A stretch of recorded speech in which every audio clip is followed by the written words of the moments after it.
Хүмүүст яаж тусалж болох вэ? Эвгээр туслах вэ? За тусалж байгаа хүн ямархуу сэтгэл сэтгэл зүйтэй байх вэ гэх. За энэ талаар багч болов ярилцъя. За эхлээд ярилцах зүйл маань хэн хүмүүс тусалж болох вэ гэдэг.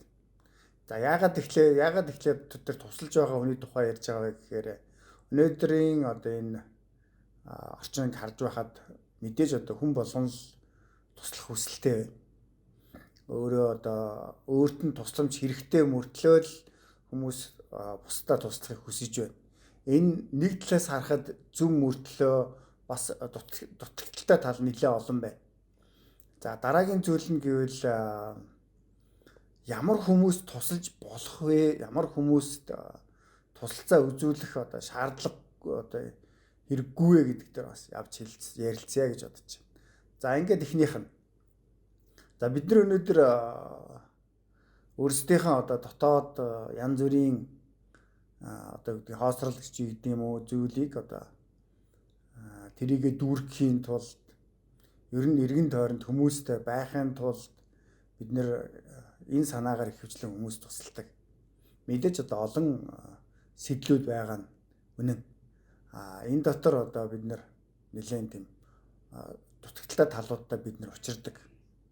За хүмүүс тусалчаад эргэж одоо нөгөө нь сайхнаар хүлээж авахгүй болохоор бид нар гомддог, тунирхдаг, янз янзын болдог гэх.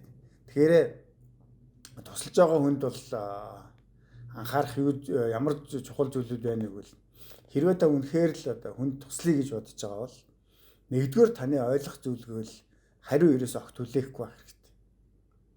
Нэгэсэндээ одоо би энэ хүнд тусалсан. За даягны хариу өдөртөө актны хариу жилдээ ирнэ гэж одоо бодох ерөөсөө хэрэггүй. Хэрвээ энийг л бодоод эхлэх юм бол бидний тус бол яг тус биш болчихно.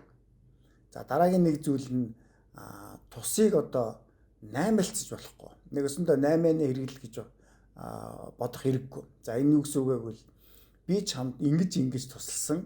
Харин чи надад яг ингэж хариу одоо барих хэрэгтэй гэж. За энэ бол одоо тусалцаа биш. Цэвэр 8-ны одоо хэрэгсэл болоод хувирчиж байгаа юм. За дараагийн нэг зүйл нь гэвэл бид нэр туслахтаа их түрүү хэлсэнтэй хариу их хүлээдэг. Нэгсэндээ одоо тэр тусалж байгаа хүн одоо яах вэ гэвэл өөрийнхөө хил хязгаарыг маш сайн мэдж явах хэрэгтэй. За энэ юу гэсэн үг вэ? Би энэ хүнд энэ хэсэгт нь ийм юмд нь туслана. Харин би энэнд нь туслахгүй. За тэр үедээ л одоо тусламж гуйж байгаа хүнд үгүй гэж хэлж одоо бид нар сурах нь тэр хүнд ч гэсэн бид нар өөрсдөө ч гэсэн яг тусалж байгаа юм а гэсэн. Тэгэхээр бид нар хэрвэл үнэхээр л одоо хүмүүс туслая гэж бодож байвал. За энийг ялангуяа энийг бол өөрийнхөө тусалцаа сошиал ертөнцийн дээр зарлахгүйгээр тийм уцаа барайл одоо би ингэж тусалж байна. Би ингэж тус өргөж जैन гихгүйгээр туслах тийм чадвартай болж ирж байгаа л бид нэр яг өөрсдөө бол хүмүүс туслах хэрэгтэй. Ер нь бол бид нэр өөрсдийнхөө одоо ингэ дотоод ертөнцөө дүүргэж байгаа хүмүүс туслуулах гэсэн.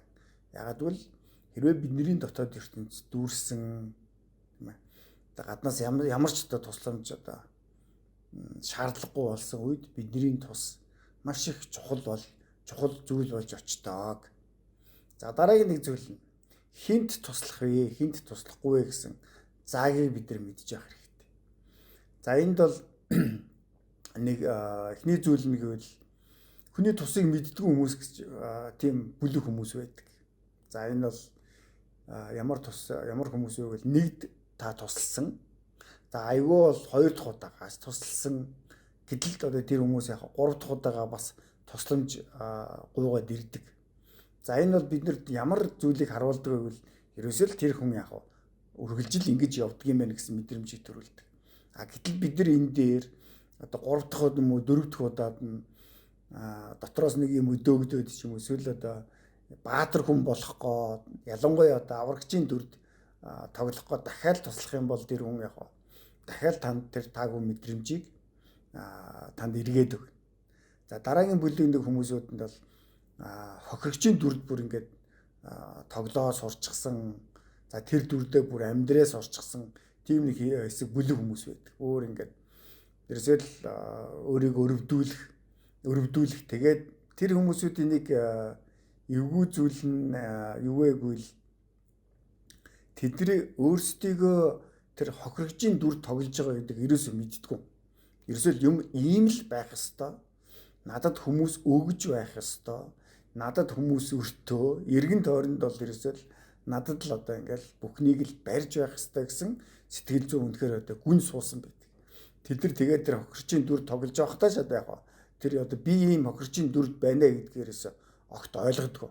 За энэ хүмүүс туслахад үнэхээр хэцүү. Ягаад гэвэл эсвэл дүү одоо гэдэг юм байнгын дүр төрхөнд төртөл тэр. Тийм учраас одоо таны өрийг одоо таны сайхан сэтгэл бид нар бол сайхан сэтгэл гэж ерөөсөө огт бодохгүй. Энэ хүн ерөөсөө л өгжил байх хэвээр. Би нүдээс авж л байх хэвээр гэсэн тэр одоо үжил баримтлал маш их гүн шингэсэн байдаг. За дараагийн нэг бүлэг хүмүүсүүд нь ерөөсөө өөрчлөлтийг хүсдэг. Бид нар юм уу та нар ингээл хэн нэгэн туслаал идэг.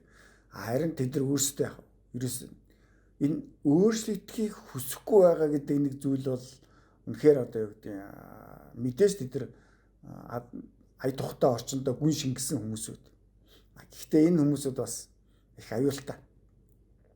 Яагаад вэ гэвэл тэр хүмүүсүүд яг живж байгаа онгоцтой усан онгоцтой тэднийг зөвөрлөдөг. Хэрэг живж байгаа усан онгоцноос юу тэрэнд туслах нь үйл зайгаа барихгүй л бол живж байх явцдаа эргэн тойронд байгаа хүмүүсийг бас живүүлдэг.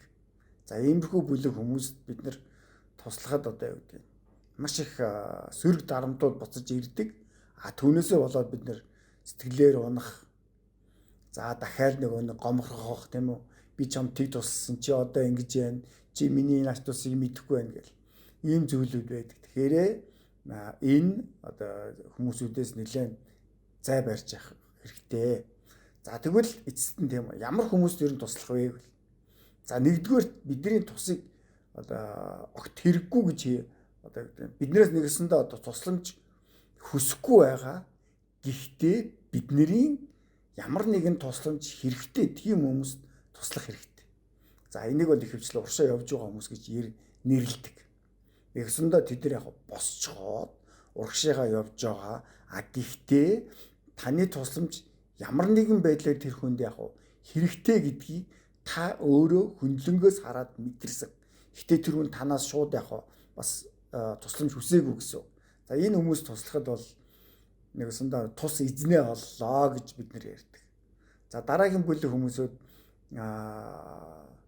өмнө бид нар тусалсан. Гэтэ тэр бидний тусалсан тусыг маш их сайхнаар хүлээж авсан. Маш их сайхнаар хүлээж аваад биднэрт одоо хариу бариагүй ч гэсэн биднэрт маш их сайхан сэтгэл төрүүлсэн хүмүүст бид нар дахиад тусалж болно. За яагаад вэ гэвэл эхний энэ ярьслын эхэнд ярьсан тий бид нар ерөөсөө хүмүүст туслая л гэж бодож ивэл бид нар хариу нэхэхгүй л байх хэрэгтэй. Тэрвээ бид нар хариу нэхэж л байх юм бол энэ бол түрүүний хэлснээр энэ бол 8 болж хуурна гэсэн. Тэгэхээр бид нар тийм 2 дахь бүлгийн хүмүүстэй туслахад яг бололцоотой. За дараагийн нэг зүйл нэг бол та үнэхээр одоо юу гэдэг хүн туслах гэдэг бол эхлээд өөртөө маш их сайн тусал. Би өөрөө бас энд ямар байгаа вэ? Тэгвэл би өөрийгөө хангацсан. Одоо надад бол ерөөсөө би маш их болцоотой болсон. Харин би одоо хүмүүс туслана гэх юм бол энийг маш чимээгүй хэрэгтэй. Чимээгүйгээр хүмүүс эргэн дойрныхоо хүмүүст би одоо ийм сайн хүн байна. Би одоо ингэж хүмүүст одоо тусалж байна гэл. Хэрвээ ингэж л зарлах юм бол бидний тус биш болно. Тэгээд иймд бол яах вэ?